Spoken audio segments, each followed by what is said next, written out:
Ils sont les deux plus grands joueurs de l'histoire du XXe siècle et pourtant ils n'ont jamais gagné le Ballon d'Or. Et oui, Pelé et Maradona, contrairement à Ousmane Dembélé, n'ont pas obtenu la récompense ultime.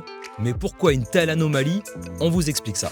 Le Ballon d'Or a été créé en 1956 par le magazine France Football et à l'époque, une règle d'attribution est instaurée. Pour recevoir le trophée, il faut être un joueur européen et évoluer en Europe, ce qui exclut le roi Pelé et Diego Maradona.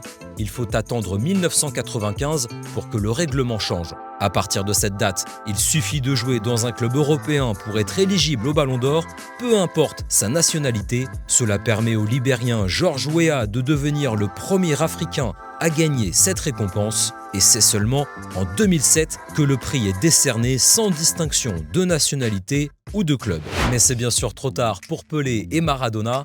France Football attribue tout de même un Ballon d'Or d'honneur au Brésilien en 2013 pour l'ensemble de sa carrière.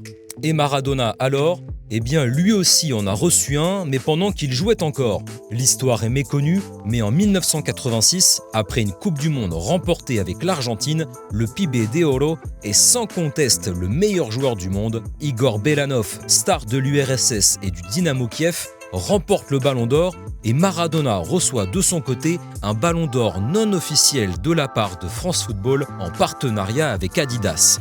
Un trophée qui sera volé 3 ans plus tard à Naples avant d'être retrouvé par hasard à Paris en 2016 lors d'une vente aux enchères. D'après vous, combien de Ballons d'Or auraient reçu Pelé et Maradona si le règlement avait été différent au cours de leur carrière? On attend vos réponses en commentaire.